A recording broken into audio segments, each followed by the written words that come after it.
H1 jelang drawing, media Korea Selatan ketar-ketir jika satu grup dengan timnas Indonesia.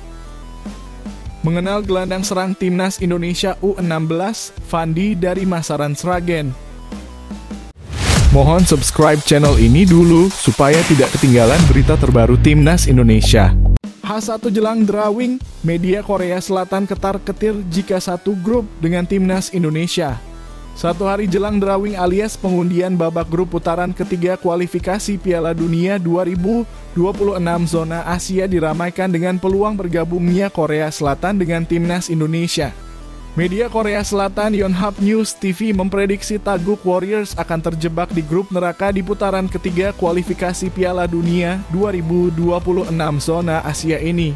Pada drawing yang dilaksanakan di Kuala Lumpur, 18 tim yang lolos ke putaran ketiga yang sudah dibagi dalam 6 pot akan diundi untuk dibagi menjadi 3 grup. Setiap grup yang masing-masing berisi 6 tim akan saling beradu untuk memperebutkan 6 tiket pertama kuota Piala Dunia 2026 dari jatah Asia. Korea Selatan yang merupakan tim papan atas dunia ini pun bergabung dengan POT 1 bersama Iran dan Jepang. Meski menghindari Jepang dan Iran, namun Korea Selatan masih berpeluang besar terjebak di grup neraka ini.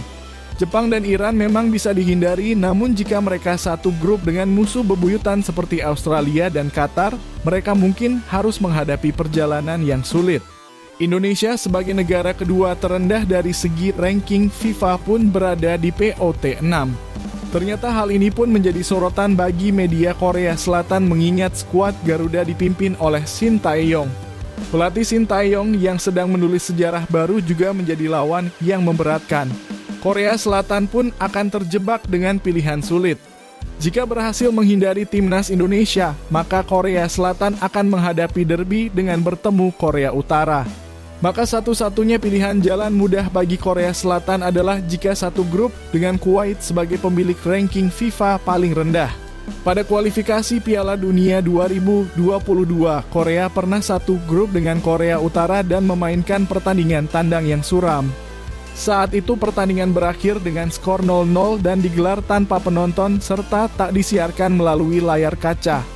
Di pertemuan kedua yang seharusnya digelar di Seoul, Korea Utara memilih untuk mengundurkan diri. Di sisi lain, Korea Selatan pun belum memiliki pelatih anyar setelah menggunakan 2 pelatih interim berbeda di 2 agenda FIFA Matchday pada Maret dan Juni 2024 lalu. Putaran ketiga kualifikasi Piala Dunia dimulai pada September, namun pelatih kepala masih kosong selama lebih dari 4 bulan. Masih belum jelas, tulis laporan Yonhap. Di pertandingan terakhir Korea Selatan, Kim Do-hoon ditunjuk sebagai pelatih interim dan membawa timnas Korea lolos ke putaran ketiga. KFA pun memastikan Korea Selatan akan memiliki pelatih utama pada putaran ketiga kualifikasi Piala Dunia 2026 yang akan dimulai pada September 2024 mendatang. Mengenal gelandang serang timnas Indonesia U16, Fandi dari Masaran Sragen. Nama Fandi Ahmad Musaki masuk dalam daftar nama-nama pemain tim nasional timnas Indonesia U16 menjelang Piala AFF U16 2024 atau ASEAN U16 Boys Championship 2024. Pemain asal Duku Prampalan, Desa Krikilan, Kecamatan Masaran, Sragen tersebut merupakan jebolan dari Elite Pro Academy, Liga Divisi Utama 2023-2024. Fandi masuk ke timnas Indonesia berawal dari pemain muda di Persija Jakarta di bawah pelatih Nova Arianto. Fandi dikenal sebagai pemain gelandang serang timnas Indonesia U16. Kemampuan Fandi dalam menguasai bola di lapangan tak diragukan lagi. Anak bungsu dari 8 bersaudara itu lahir pada 1 Januari 2008 di Sragen. Pemain dengan tinggi badan 168 cm itu bergabung dengan Akademi Muda Persija Jakarta pada 2022 lalu. Ia dikontrak Persija Jakarta selama 3 tahun. Di bawah asuhan Nova Arianto, Fandi masuk dalam skuad timnas Indonesia U16 dan sudah menunjukkan kemampuannya saat pertandingan dengan Singapura dan Filipina. Fandi akan berlaga lagi bersama timnas Indonesia U16 dalam pertandingan melawan Laos di Stadion Manahan, Solo. Bakatnya di bidang olahraga sepak bola terlihat sejak duduk di kelas 3 SD Muhammadiyah Terpadu SDMT Masaran, Sragen. Saat duduk di SDMT itu, Fandi juga berhasil menjuarai kejuaraan futsal se-Solo Raya, yakni Insan Cendekiawan Futsal Competition, Dimsa Fair Futsal Competition, dan Al Mukmin Rookie Futsal Competition. Dia lahir dari keluarga sederhana dari pasangan Suwandi dan Tri Wahyuni. Ayah Fandi, Suwandi, 75, saat berbincang dengan wartawan di kediamannya mengungkapkan selepas dari SDMT Masaran, Fandi melanjutkan ke sekolah khusus sepak bola, yakni di SMP Negeri 2 Nguntoronadi, Wonogiri. Dia mengatakan saat duduk di kelas 8 di SMPN 2 Nguntoronadi, Wonogiri, itulah Fandi dipanggil untuk bergabung dengan Persija Jakarta dan langsung diterima tanpa diseleksi pada 2022. Kala itu Fandi langsung tanda tangan kontrak November 2022 sampai 2025. Sekolahnya dilaksanakan secara daring. Selama di Persija itu, Fandi juga ikut dalam EPA untuk Liga Divisi Utama U16, U18, dan U20. Dari 104 pemain terbaik Indonesia, Fandi masuk sebagai pemain gelandang serang terbaik, pemain dengan pencetak gol terbanyak, dan masuk dalam daftar 11 pemain terbaik Indonesia. Jelas Suwandi yang juga pensiunan guru olahraga yang tinggal di Dukuh Prampalan RT 022, RW 005, Desa Krikilan, Masaran, Sragen.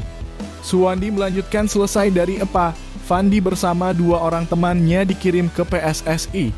Dia menerangkan seleksi dilakukan di Kaliurang, Yogyakarta yang diikuti 36 orang. Kemudian seleksi berikutnya di Solo dengan peserta tinggal 23 orang.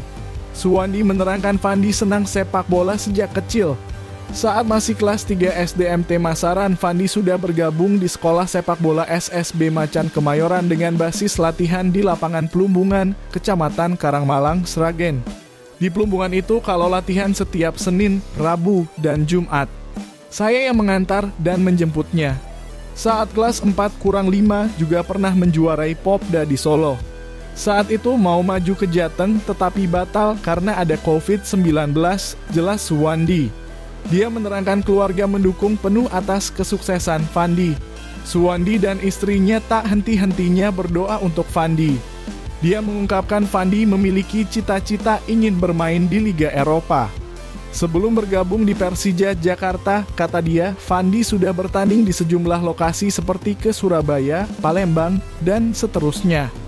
Saat pertandingan di Stadion Manahan Solo itu, kami dari keluarga melihat langsung karena mendapatkan fasilitas tiket gratis. Umpan-umpan Fandi bagus, tetapi penyelesaiannya ke gawang lawan kurang saat melawan Filipina. Kaki Fandi cedera sehingga pada menit ke-65 diganti, kata Suwandi. Suwandi siap menonton di Stadion Manahan Solo lagi saat Fandi dan Timnas Indonesia U16 bertanding melawan Laos, Kamis. Dia mengungkapkan Fandi jarang pulang karena fokus pada sepak bola. Di waktu-waktu longgar, kata dia, sering video call. Fandi ini bermain bola itu terinspirasi dari kakaknya, Ahmad A. Wilarso, yang pernah menjuarai futsal tingkat nasional. Prestasi-prestasinya Fandi banyak dan dikumpulkan. Kami juga menyiapkan paspor bagi Fandi bila sewaktu-waktu bertanding di luar negeri, katanya.